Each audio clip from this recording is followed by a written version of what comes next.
우리는 지난 몇 주간에 걸쳐서 지금으로부터 500년 전에 있었던 종교개혁, 그리고 그 후로 100년이 지났을 때에 이단 사상들이 교회에 퍼지기 시작했고, 그것을 성경 중심의 말씀으로 바뀌기 위해서 교회들이 모였고, 그로 인해서 온 교회와 성도들 앞에 분명히 밝힌 칼빈주의 5대 교리에 대한 말씀을 몇 주째 나누고 있습니다.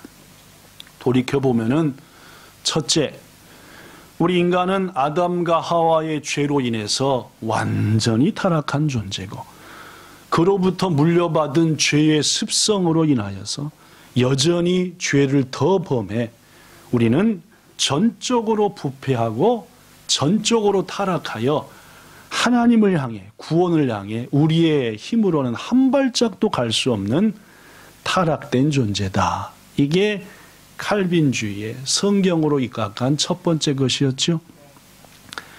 이단자들은 뭐라고 얘기했습니까?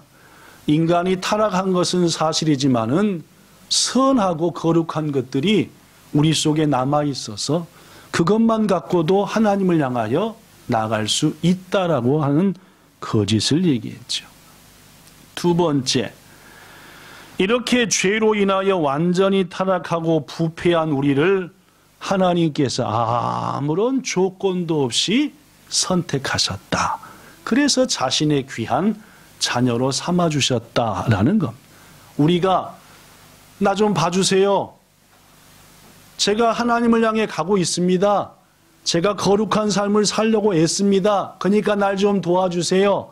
라는 것이 아니라 하나님께서 우리를 선택하신 선택은 우리 어떤 것도 고려되지 않고, 잘생겼든 못생겼든, 가진 것이 많든 적든, 믿음 생활을 잘할 것 같든 그렇지 않을 것 같든, 어떻든 간에 하나님께서 많은 자들 가운데 전부 다 자신의 죄로 지옥을 향해 가는 자들 가운데 일부를 아무런 조건 없이 선택했다.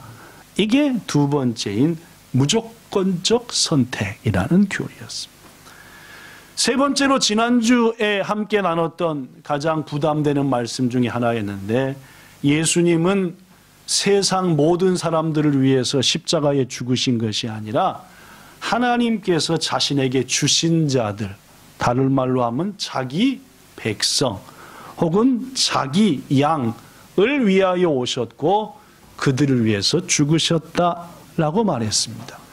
물론 예수님의 보혈의 능력은 강력해서 세상 수천억의 사람들을 하나도 빠짐없이 건질 만한 능력을 가지신 것은 사실이지만, 그러나 하나님께서는 모두가 아니라 그 중에 일부를 선택하여 구원하시는 것이 하나님의 뭐였다? 뜻이셨다라는 말이에요. 그래서 저는 지난주 이런 얘기도 했지요. 만약 하나님이 모든 인간을 구원하시기 위해서 예수를 세상에 보내서 죽이시게 하셨다면 예수님의 십자가 사역은 실패한 것이다 라고 했습니다. 왜냐하면 구원받지 못하고 지옥으로 간 자들이 지금까지 너무나 많기 때문이고, 예수님께서도 아예 유대인들의 질문에 대해서 말씀하기를 너희는 내 양이 아니구나, 내 양 같으면 내 음성을 듣고 내게 올 텐데라고 확실히 밝히심으로 뭘 그셨다? 선을 쫙 그셨다라는 겁니다. 그래서 저는 여러분에게 지난주 말씀드리기를, 우리가 하나님보다 더 사랑이 많은 척하면서 모든 사람을 포용하려고 하는 것은 어리석은 일이다라는 말씀도 조금 비쳤습니다. 이것이 칼빈주의 세 번째 교리인, 예수님은 모두를 위해서 죽으신 것이 아니라 자기 양을 위하여 죽으셨다라고 하는 제한 속죄, 예수님의 속죄 사역 아가나이, 이것은 제한적이다. 모두에게 공평한 것이 아니고 당신의 자녀, 당신의 택함 받은 자, 자기 양들을 향해 한정된 것이다 라는 것이 성경의 가르침이다 라는 말씀 자세히 설명했습니다. 오늘은 그 네 번째 읽어볼까요? 넷째, 시작. 넷째, 불가항력적 은혜. 이 말은 무슨 말이냐면 이미 저는 여러분들에게 아르미니안주의의 네 번째 것을 소개한 적이 있습니다.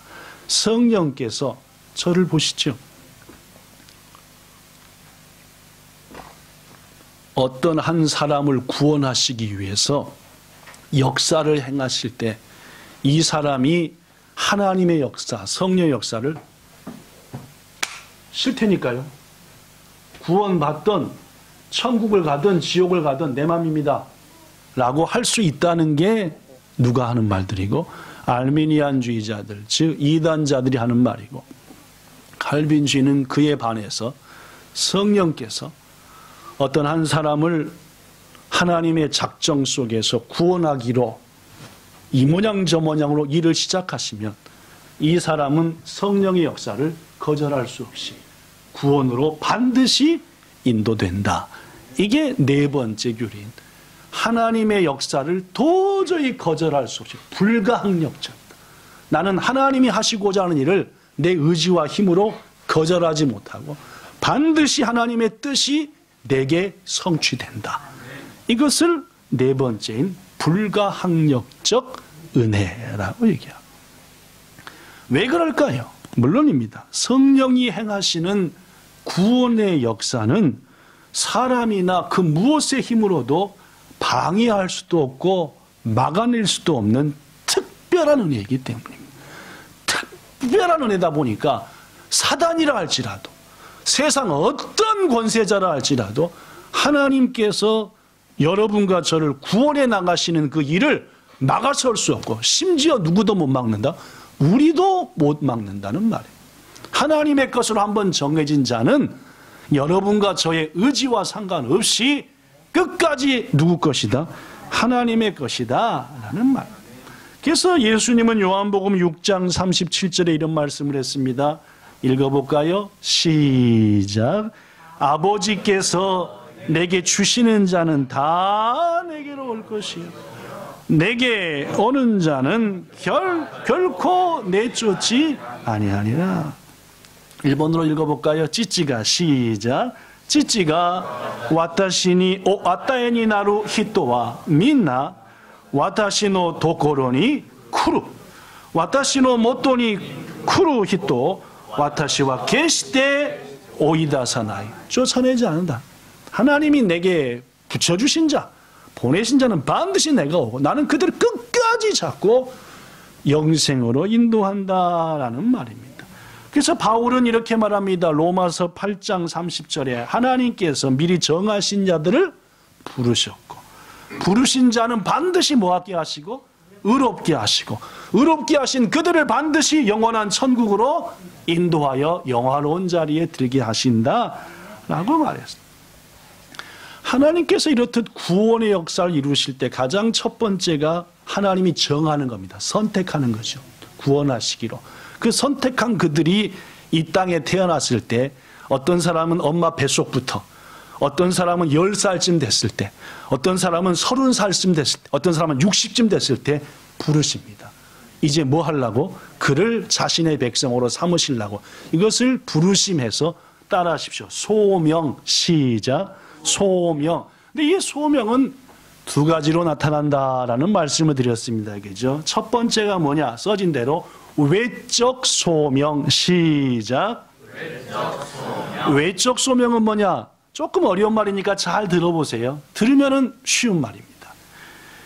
그리스도의 복음과 진리를 제시하고 믿음으로 그 그리스도를 영접하여 영생을 얻으라 라고 하는 진실된 권면. 이게 소명이에요. 외적 소명이다. 누군가를 향해서 예수님을 소개하고 그분을 믿음으로 받아들여 영생을 얻으십시오라고 권고하는 것. 우리가 잘 아는 말로 하면 뭘까요? 그것이 전도입니다. 그죠? 예수를 전하는 것. 이거를 뭐라 그래요? 외적 소명이라고 합니다. 소명은 사람을 통해서 일어나기도 하고 부모를 통해서 일어나기도 하고 여길 마침 지나가는데 찬송 소리가 들리는데 그 찬송 소리가 야, 꼭 나를 부르는 것 같아. 이렇게 찬송을 통해서 일어나. 여러 가지 방법으로 하나님께서는 사람을 통해서든 찬송을 통해서든 말씀을 통해서든 심지어 내 병을 통해서든 어떤 방법으로든지 부릅니다. 예수한테 길이 있다. 곧 숨이 꼴딱 넘어 죽으려고 하는데 누군가 옆에 와가지고 당신 예수를 영접해봐, 사는 길이 있다니까 라고 진심으로 소개하는 거죠. 가짜 아니죠? 예수 믿어보려니까 생명이 있다니까 라고 소개하는 거죠. 이걸 외적 소명. 근데 이 외적 소명의 중요한 특징은 성령의 역사가 동반되지는 않는다는 겁니다. 뭔 말씀인지 알겠죠? 누구의 진심은 묻어 있는데, 나의 진심은 가득 담겨 있는데 성령께서 함께하지 않는 부르심, 이것을 외적 소명이라고 합니다.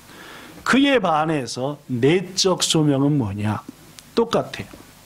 예수님을 소개하고 믿음으로 그 예수를 받아들여 영생을 얻으라고 하는 진심 어린 마음, 맞닿고 있어요. 뭐하고요? 외적 소명과 내적 소명과 똑같아. 근데 이 내적 소명과 외적 소명의 가장 큰 차이점은 누가 같이 하신다는 거예요? 성령님이 하신. 그것은 내적 소명이라 그래요. 뭔 말씀인지 아시겠죠? 즉 인간이 하는 것과 거기에 하나님의 역사가 동반된 경우, 이것이 내적과 외적의 가장 큰 차이점입니다.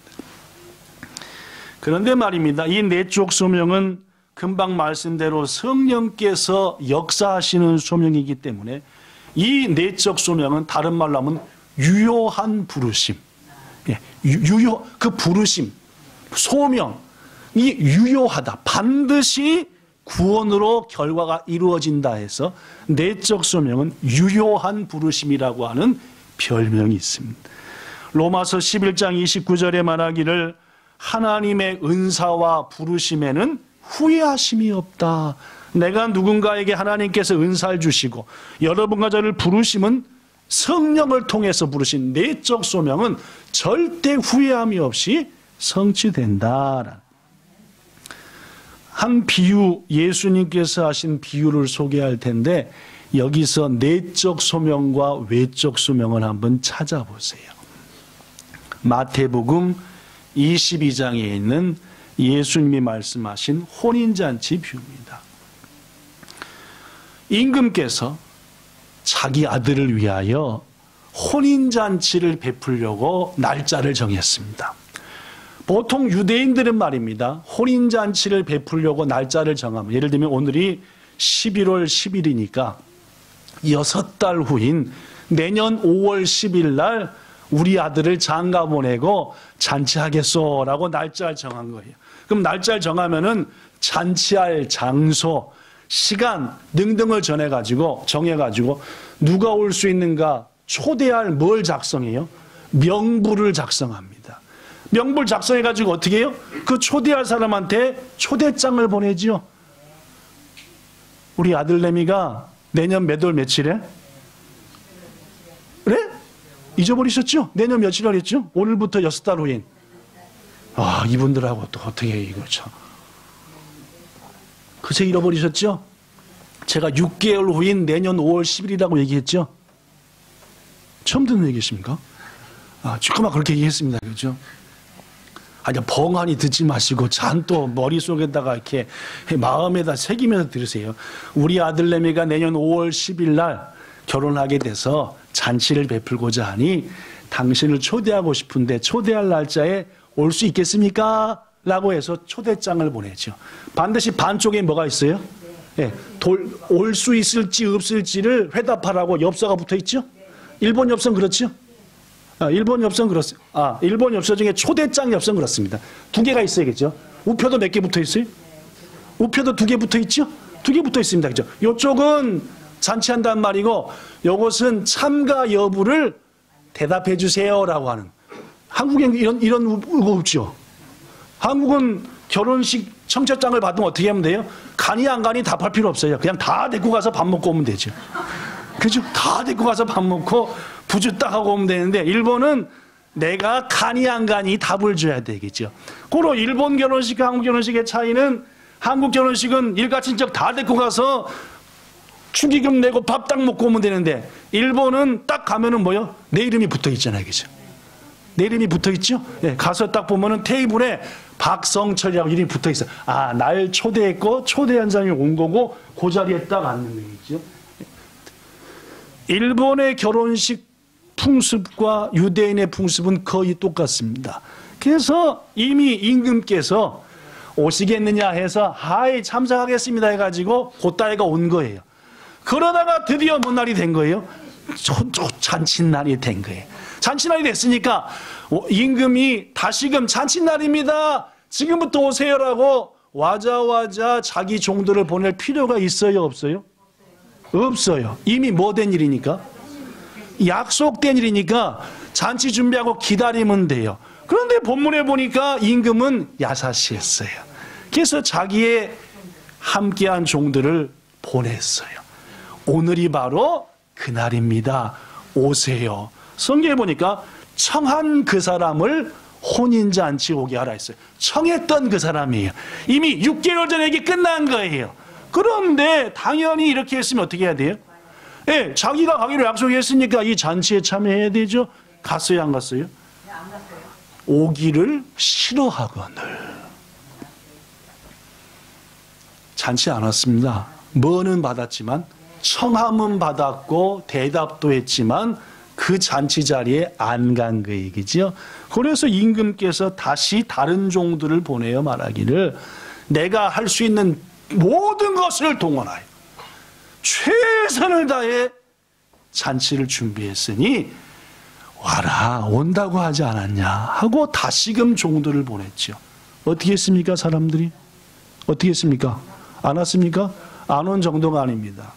본문에 보니까 5절에, 아니 마태복음 22장 5절에 보니까 여기 써진 대로 한 사람은 돌아보지도 않았고, 또 한 사람은 자기 밭으로 갔고, 또 한 사람은 사업차 나갔고, 남은 몇 사람은 왕이 손님으로 초대해서 오라고 알린 그 사람들을 잡아서 모욕하고 죽였다. 그냥 죽인 게 아니라 홀라당 베껴갖고 죽여버렸다, 그 말. 여러분이 왕이라면 어떻게 하겠어요? 여러분이 왕이라면 어떻게 하겠냐, 그 말입니다. 아니, 이미 6개월 전에 대감이 보냈고 얘기 다 된 거고, 잊어버렸을까 봐 보냈고 재차 보냈고, 이렇게 정성을 다해 준비한 잔치다. 안 왔어요. 누굴 무시한 거죠? 그렇죠? 잔치 초대한 사람 무시한 거죠. 왕은 어떻게 했습니까? 보니까 7절에 임금님이 화가 났습니다. 이번에는 초대한 자를 오라고 하는 그 사람들을 보낸 게 아니라 군사들을 보냈죠. 용서하지 말아라. 먼저 누굴 죽였습니까? 자기 종들을 죽인 자들을 죽였습니다. 동네를 어떻게 했습니까? 불살라버렸습니다.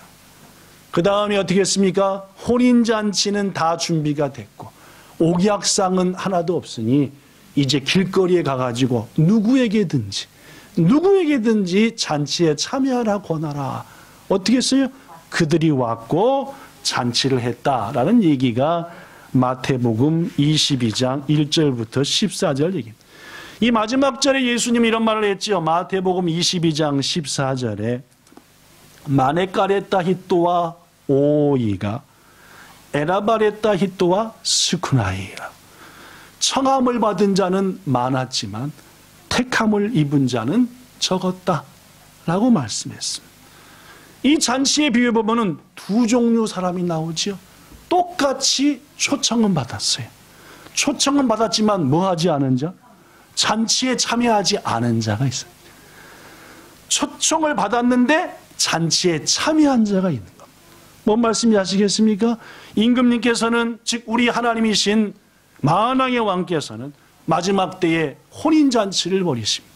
예수님과 영원히 동거할 혼인잔치를 벌인다. 그 잔치에 초대함을 받은 사람은 이 땅에 수없이 많죠. 그러나 끝내 그 잔치에 참여하게 된 자는 스쿠나이, 적다 그 말입니다. 우리는 초대는 받았으나 잔치에 참여하지 못한 부름을 외적 소명. 오든 말든 초청한 겁니까? 오든 말든 초청한 거예요? 반드시 오라고 초청한 거지요? 그죠?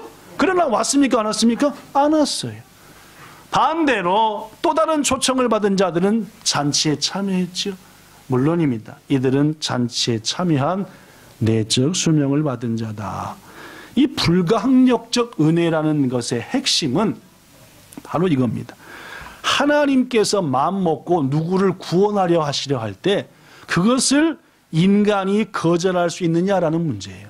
아니, 한 걸음 더 나가서 구원의 주도권이, 누구를 구원으로 인도하는 주도권이 하나님께 있냐 인간에게 있냐는 거예요.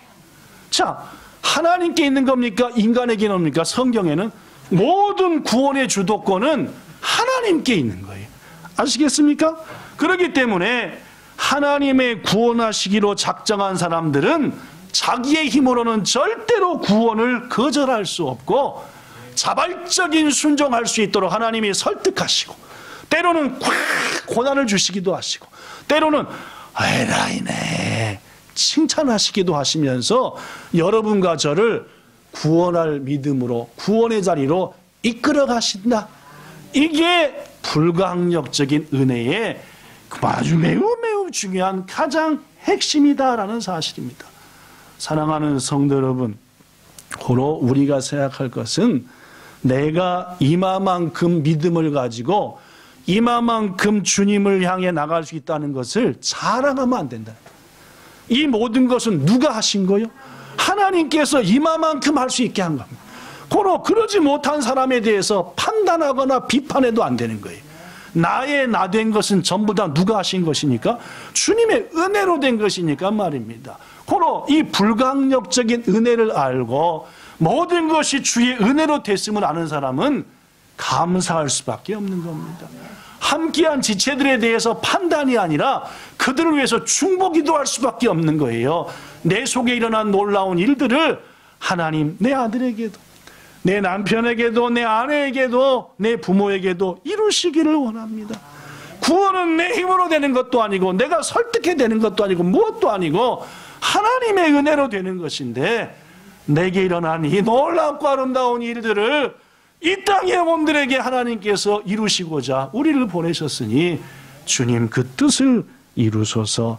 이것이 우리들이 하나님에 대한, 구원에 대한 바른 믿음이다라는 말입니다. 몇 해 전 세계 곳곳에서 개봉되어 그리스도인들은 물론 예수를 모르는 사람들에게까지 충격을 줬던 영화 한 편이 있습니다. 우리 교회에서도 몇 해 전에 같이 고난주간이면 보고 했던 유명한 영화배우 멜 깁슨이라는 사람이 감독을 한 그리스도의 순환이라는 영화죠. 예수님이 어떤 고통을 당했는지 초지일간 맞고 피 흘리고 고통당하고 하는 거니까 아주 참 영화가 한 2시간 반쯤 되는 긴 영화였지만은 이런 고통을 예수님이 당하셨구나. 이 영화가 많은 사람에게 영향을 준 것이 사실이고, 미국에서만 해도 살인 강도가 이 영화를 보고 도망다니다가 자복하여 회개하고 경찰에 자수했다는 얘기 등등은 미국에서는 유명한 얘기라고 합니다. 이런 얘기를 전해들은 한국의 한 며느리가 예수님을 잘 믿었는데 자기 시어머니는 불자라. 하여튼 그냥 뭔 말만 있으면 가서 비나이다 하시고 가서 막 절하시고 하시는 그런 분이야. 그래서 우리 시어머니한테 누구를 소개해야 되겠다? 예수님을 소개했다 해가지고 같이, 어머니 이번 주는 저랑 같이 극장 한번 가시면 안 되나? 아니 네가 왜 나랑 영화를 네 남편이랑 봐라. 아니 어머니랑 꼭 볼 영화가 있어서 해가지고 드디어 기도 많이 한 가운데 그 고난이라는 영화를 보게 됐대요. 근데 그 영화를 보니까 처음부터 마지막까지 예수님이 얼마나 고난을 당하고 맞고 피 흘리시는지 영화를 보고 나오면서 시어머니가 이렇게 얘기하더래요. 세상에 저 예수란 분이 전생에 무슨 업보가 많고 죄를 얼마나 지었기에 저렇게 형벌을 받고 두드러 맞고 피를 흘리는가. 참 딱하기도 하고 참 전생이 중요해 사람은 역시. 그렇게 말씀하셨단 말입니다. 그렇죠? 여러분 그렇습니다. 미국의 살인 강도와 한국의 시어머니의 반응이 정반대였습니다. 그렇죠? 물론 미국의 강도는 자라온 환경과 교육 배경이 기독교 문화 속에서 자랐으니까 그런 영화를 보고 그래, 예수님이 날 위해 죽은 거야, 저게 다 내 죄야 했는데, 한국의 시어머니는 유교와 불교의 영향을 받았으니까 자기 삶의 바탕이 전부 다 그러니까 뭔 업보가 그렇게 많고 전생에 얼마나 죄를 쳐졌길래 옳게 저렇게 두드러 맞냐. 근데 여러분, 이것은 표면적인 생각일 뿐 실은 더 중요한 게 있습니다. 두 사람의 영혼이 달랐다는 거예요. 다시 한번 얘기합니다. 살인 강도 미국의 텍사스 출신의 그 사람과 이 시어머니의 영혼이 달랐다는 거예요. 잘 들어보십시오. 물론 여러분, 두 사람의 영혼이 달랐다는 것은 한국의 시어머니 영혼보다 미국의 살인 강도의 영혼이 더 순수하고 깨끗했다는 것은 절대로 아닙니다. 그건 아니에요. 도리어 깨끗하고 순수함으로 치면은 살인 강도의 그 영혼과 마음보다 당연히 나름대로 부처님한테 온갖 정성을 다했던 시어머니의 영혼이 더 깨끗할 겁니다. 그러므로 두 사람이 영혼이 달랐다는 것은 어느 쪽이 더 영혼이 깨끗하다, 더럽다라는 차원이 아니라는 말입니다. 그렇다면 여러분, 저는 여러분에게 두 사람의 영혼이 달랐다라고 했는데 그건 뭐가 다른 것일까요? 사람은 태어날 때부터 영혼이 완전 시커멓게 태어납니까? 하얗고 깨끗하게 태어납니까? 여러분에게 몇 번 얘기했다시피 전적으로 부패했고 전적으로 타락한 인간이니까 안 알켜줘도 죄 잘 지게끔 태어난, 시커멓게 태어난 게 우리다, 그 말입니다. 여러분, 예? 제 말에 이해했으면은 오늘부터 가셔갖고 지난 3주간의 설교를 몇 번, 한 100번 읽으셔야 됩니다. 예. 이해하셨다면 사람의 영혼은 말입니다, 태어나는 순간부터 아담의 죄와 허물, 거기다가 내가 가진 죄의 습성까지 섞어져 가지고 그대로 두면 자동으로 죄만 짓다가 지옥에 떨어질 그런 존재로 태어났다는 거예요. 이게 안 믿어지시면은 근본적으로 신앙을 다시 해야 되는 겁니다. 몇 번 얘기했잖아요. 우리 힘으로는 결코 깨끗한 삶을 살 수 없고 주 앞에 못 간다고요. 모든 인간은 완전히 타락하고 부패했고, 고로 시어머니의 영혼이나 살인강도의 영혼이나 딱 비교하면 껌한 건 똑같이 껌한 거고 엉망진창이 똑같이 엉망진창이니까 두 영혼이 그런 차원에서는 똑같은 겁니다. 근데 저는 아까 얘기했습니다. 두 영혼이 달랐다고요. 뭐가 다르냐 그 말입니다. 여러분, 인간의 내부 깊숙한 곳에는 하나님의, 즉 인간의 의지로는 전혀 통제가 안 되는 특별한 영혼, 즉 영혼의 가장 중요한 부분, 중심이 있다는 거죠. 근데 이 사람의 의지로는 통제할 수 없는 그것이 있기에 우리는 이렇게 말합니다. 나도 몰라, 내가 왜 그러는지. 여러분, 우리 인간이 무엇을 마음먹고 의지하고 딱 결심했다 해서 전부 다 그대로 됩니까? 택도 없는 얘기예요. 여러분이나 저나 우리의 결심과 의지로 그것만 잘 되고 있다고 한다면은 전혀 다른 삶을 살고, 자기 의지와 결심으로 안 되니까 세상이 엉망진창이고 하나님의 교회가 시험에 들고 세상한테 꼴불견의 모습을 보여주는 거예요. 아니다 그 말.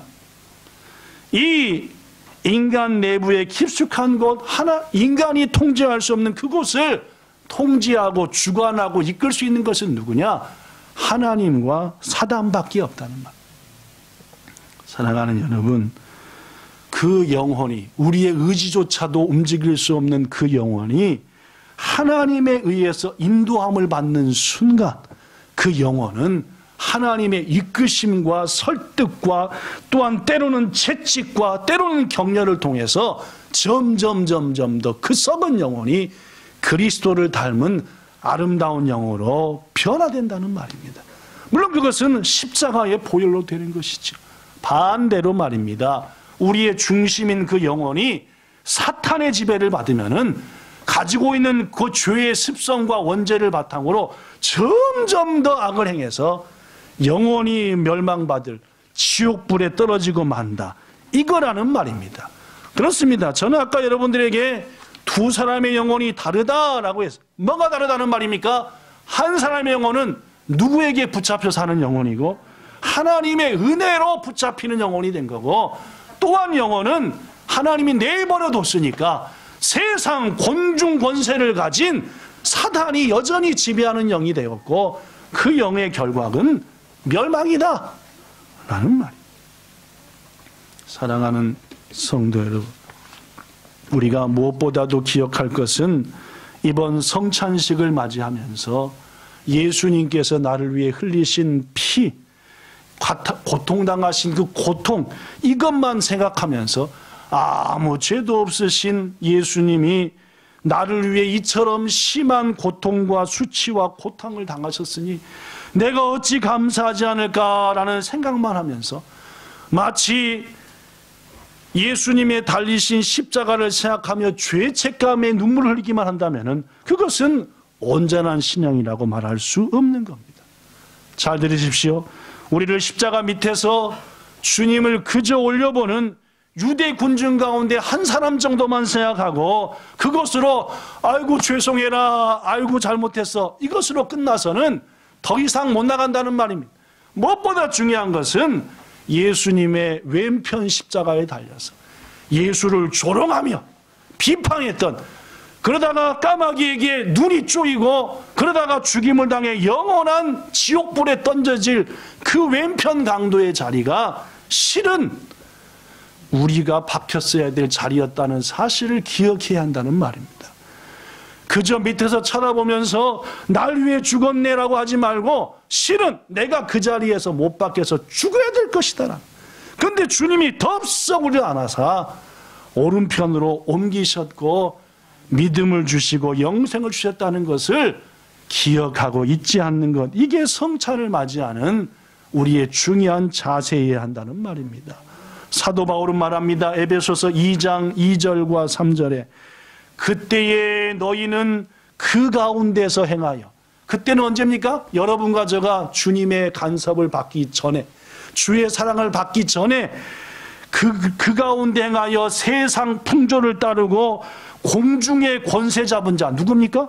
사탄을 따랐더니 곧 지금 불순종하는 자들 가운데 역사하는 그 영의 지배를 너희가 받고 살았다는 것이죠. 우리는 나면서부터 이런 악령의 지배를 받고 살았던 존재였다는 말입니다. 내 힘으로 다 할 수 있어, 구원을 받든 내 맘이야 했던 그런 우리였다는 말입니다. 그런데 말입니다, 주님께서 우리를 3절에 보니까 전에는 우리도 다 그 가운데서 육체 욕심을 따라 지내며 내 마음에 원하는 것만 하여 다른 멸망받을과 똑같은 진노의 자녀였는데 하나님께서 그 자리에서 우리를 빼어내어 주셨다라고 에베소서 2장에서 고백한다라는 말. 사랑하는 여러분, 그렇습니다. 우리에게 놀라운 일이 일어났습니다. 우리가 하나님을 찾지도 않았고 하나님을 찾을 생각도 없었고 심지어 죄 가운데서 하나님과 왼수로 지냈는데 어느 날 하나님께서 성령을 나한테 보내시더니 내적 부르심을 통하여 우리 영혼을 어루만지시고 주님을 믿게끔 만들어 주셨다는 것, 이게 불가항력적 은혜고 놀라운 은혜며, 더구나 이 놀라운 구원의로의 부름은 결코 취소되지 않으며 어느 누구도 방해할 수 없는 특별한 은혜다. 고로 우리는 이 은혜를 불가항력적인 은혜다라고 감사한다는 말입니다. 그러한 우리들에게 예수님께서 오늘 말씀하십니다. 본문 요한복음 6장 53절부터 58절에 내가 진실로 진실로 너에게 이르노니 인자의 살, 즉 내 살입니다. 예수님, 내 살을 먹지 않고 내 피를 마시지 아니하면 너희 속에 생명이 없느니라 확실히 이때였고, 히토노코노 니쿠오 다베, 여기서 히토노코는 사람의 고기를 먹으란 말이 아니라 예수님 자신을 말합니다. 소노치오 노마나 케레바 아나타다치노 우치니 이노치와 나이. 내 살을 먹고 내 피를 마시는 자는 영생을 가졌고 마지막 날에 내가 그를 다시 살리리니 와타시노 니쿠오 타베 와타시노 치오 노무 모노와 에이엔노 이노치오 에 와타시와 소노 히토 오아리노 히니 훅가츠 사세. 역시 물론 오아리노 히는 예수님이 다시 오실 세상의 끝날에 여러분과 저를 부활시킨다. 내 살은 참된 양식이요 내 피는 참되느니라. 와타시노 니쿠와 마코토노 다베모노 와타시노 치와 마코토노 노미모노 다까라데아로. 내 살을 먹고 내 피를 마시는 자는 내 안에 거하고 나도 그 안에 거하라. 와타시노 니쿠 다베 와타시노 치오 노무모노와 이츠모 와타시노 우치니 오리 와타시모 맞다 이츠모 소노 히토노 우치니 이루. 살아계신 아버지께서 나를 보내시면 내가 아버지로 말미암아 사는 것 같이 나를 먹는 그 사람도 나로 말미암아 사리라. 이것은 하늘에서 내려온 떡이니 조상들이 먹고도 죽은 그것과 같지 않아요. 이 떡, 즉 나를 먹는 자는 영원히 사리라. 와타시와 텐까라 쿠다떼 기타팡데아루 센조가 다베타 모노니 신데 시마타 요나 모노토와 치가오 고노빵 즉 와타시 다베루 모노와 에이엔니 이기루라고 말. 결론에 말씀드립니다. 오늘 우리는 성찬식을 시행하고자 합니다. 예수께서 말씀한 대로 나를 먹는 자는 나로 말미암아 영원히 살리라 하셨으니 이 말씀이 여러분들에게 그대로 성취되기를 예수님 이름으로 축복합니다. 기도하겠습니다. 좋으신 하나님, 우리가 주님을 택한 게 아니고 주님이 우리를 택하셨고 성령님의 역사를 통해 믿음을 주시고 설득하시고 때로는 채찍도 가하시고 이마만큼 주님을 향하여 머리 조아리며 감사할 수 있을 때까지 자라게 하심 감사드립니다. 이 모든 것 주의 은혜로 된 것임을 결코 잊지 않게 하시고 감사하게 하시되 예수님의 십자가의 왼편 자리가 우리의 자리였음을 잊지 않게 하시고 우리 또한 바울처럼 먹든지 마시든지 무엇을 하든지 주님을 위해서 살렵니다라고 하는 고백이 있게 하여 주시옵소서. 주 예수님 이름으로 기도드리옵나이다. 아멘.